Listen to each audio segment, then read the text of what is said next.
संत तुकारामांच्या संदर्भात आपण त्यांच्या जीवन चरित्राचा विचार करीत आहोत. याच्या आधीच्या तासाला तुकारामांचं गाव, तुकारामांचा जन्म, तुकारामांचा विवाह आणि तुकारामांचं सांसारिक जीवन या आणि आणखी काही अनुषंगानं मी तुम्हाला माहिती सांगितली. आता या भागामध्ये आपणाला संत तुकारामांच्या जीवनात त्यांच्यावर आलेली जी अरिष्ट आहेत, जी संकट आहेत, त्या संकटांचा विचार आपणाला इथे करायचा. आपण पाहिलं की संत तुकारामांचा संसार हा दृष्ट लागावा असा चालला होता. जीवनामध्ये नियती नावाची गोष्ट असते, अज्ञात असते, ती गूढ शक्ती असते असं म्हणतात. आणि ती शक्ती, ती नियती नावाची गोष्ट माणसाला, प्रामाणिक चांगल्या माणसाला सरळ जगूच देत नाही असं आपणाला वाटायला लागतं. आणि अशीच एक विध्वंसक लाट या नियतीची संत तुकारामांच्या जीवनात, त्यांच्या जीवनावर ती चालून आली.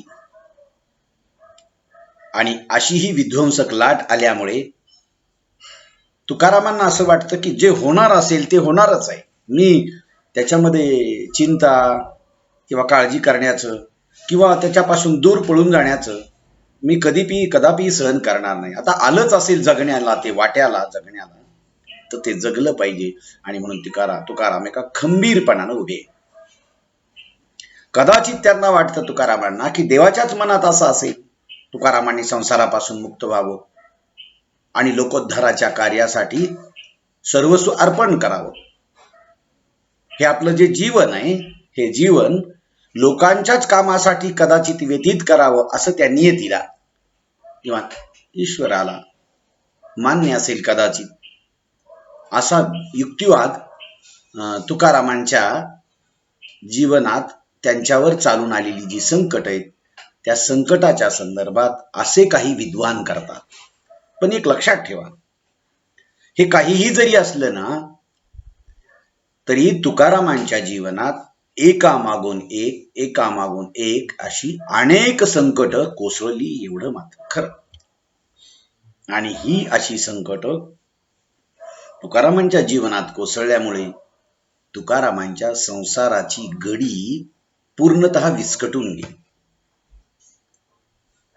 वडील जे होते तुकारामांचे, बोलोबा,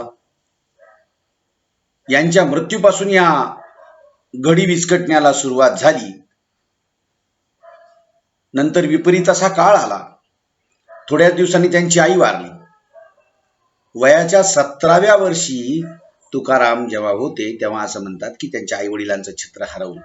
तुकाराम पोरके झाले, दुःखी झाले. त्यानंतर वडील, मी तुम्हाला सांगितलं आधी थोडंसं, त्यानंतर त्यांचे वडील बंधू जे होते सावजी, त्यांची पत्नी अचानक निधन पावली.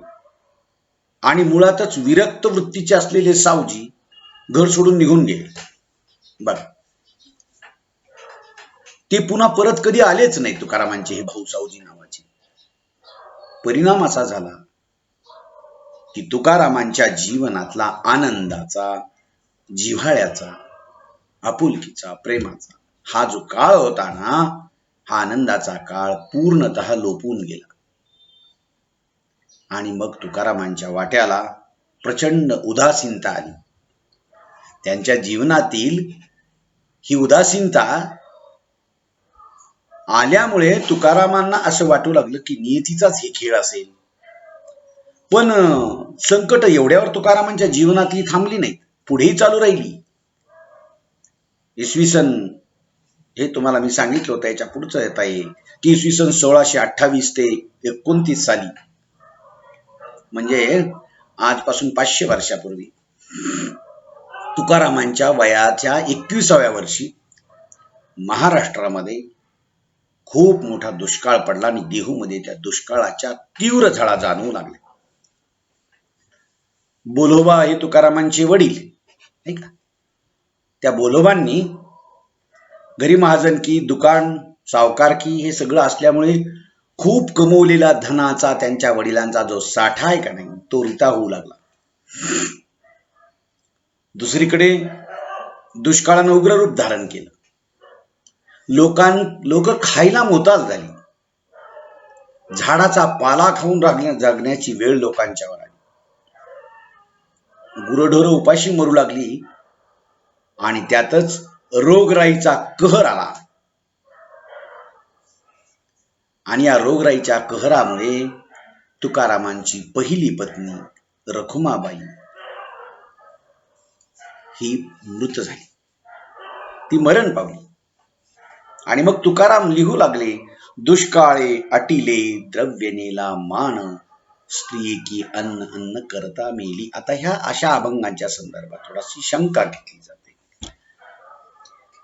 की तुकारामांनी आपल्या अभंगात असा उल्लेख केलेला जरी असला तरी पत्नी पाठोपाठ संताजी हा मुलगाही त्यांचा या दुष्काळात मृत्युमुखी पडला.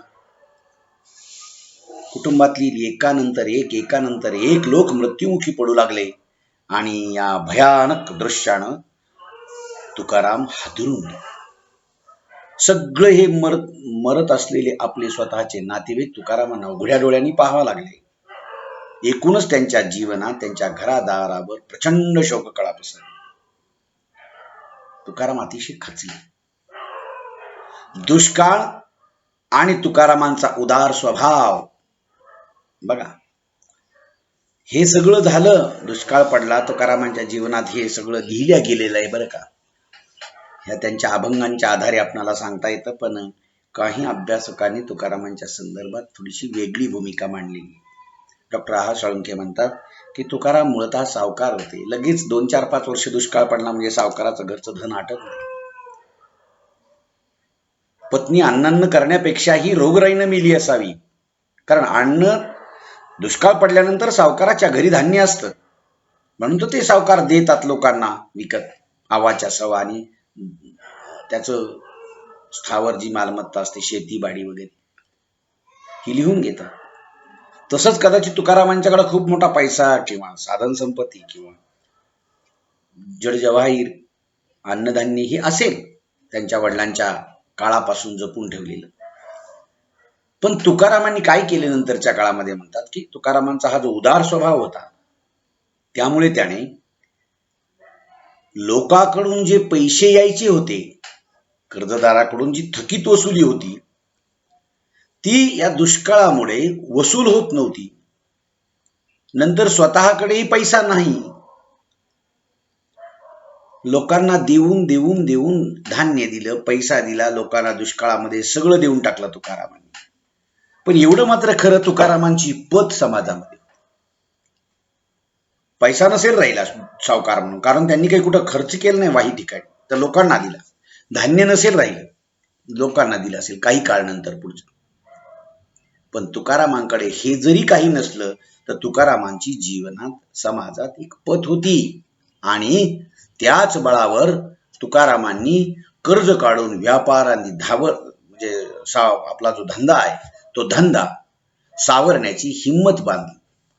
पण त्यातही त्यांना पुन्हा अपेक्षित यश आलं नाही म्हणतात.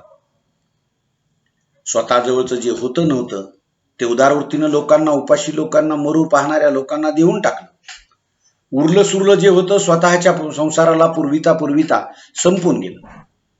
त्यामुळे संत तुकारामांच्या जीवनात त्यांच्या कुटुंबियांची प्रचंड आबाळ होऊ लागली, असं स्वतः तुकाराम त्यांच्या एका अभंगात लिहितात. आता तुकारामांचेच हे अभंग आहेत की सालूमालू सारख्यांनी काय घुसळलेले आहेत, हेही आपल्याला नंतर बघायचं.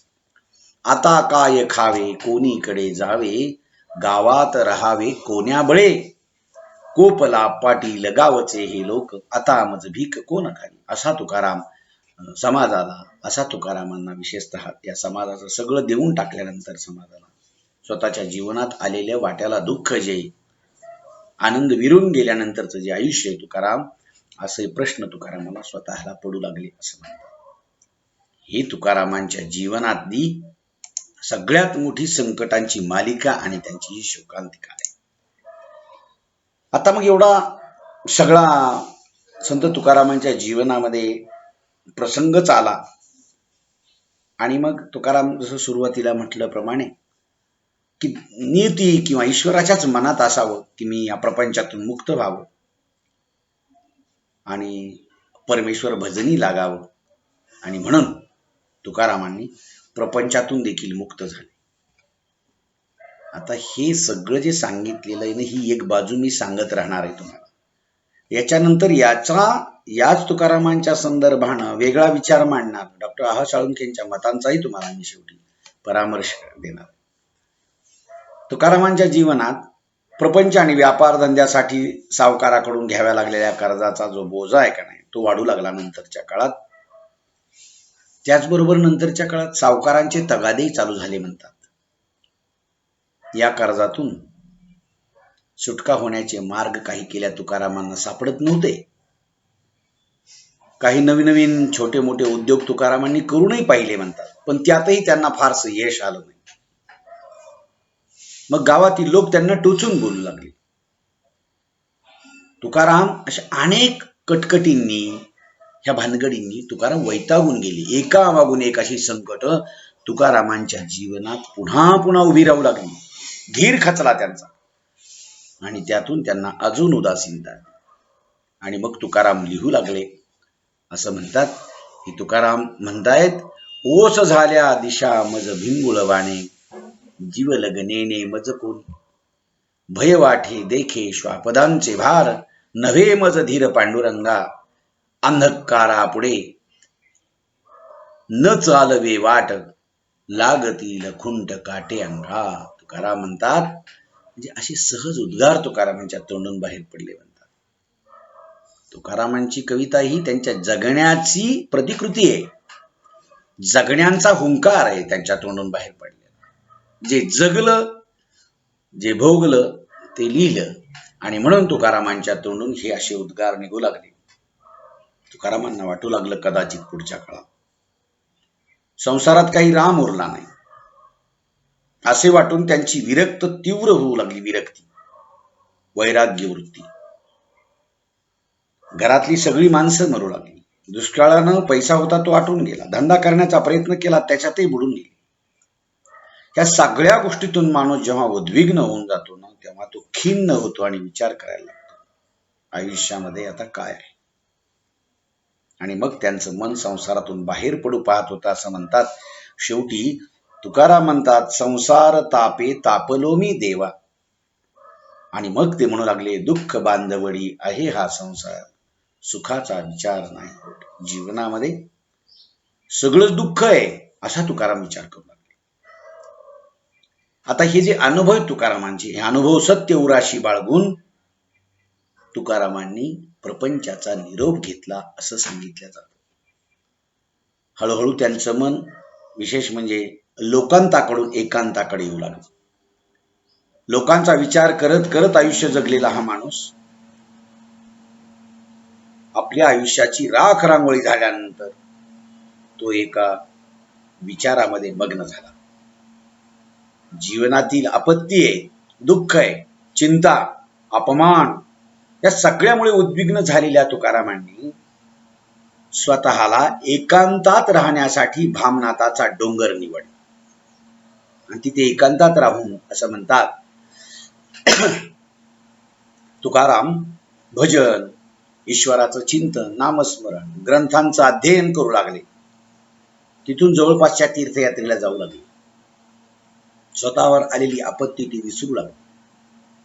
प्रत्येक संकटाकडे देवाची मर्जी असंच म्हणून तुकाराम बघू लागले.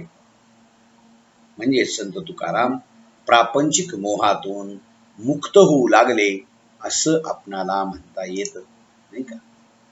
या इथपर्यंतच्या माहितीनंतर आपण याच्या पुढची जी माहिती, विठ्ठल भक्तीची कास तुकारामांना कशी धरली तुकारामांनी, याचा विचार आपण याच्या पुढच्या तासात करू. ठीक आहे.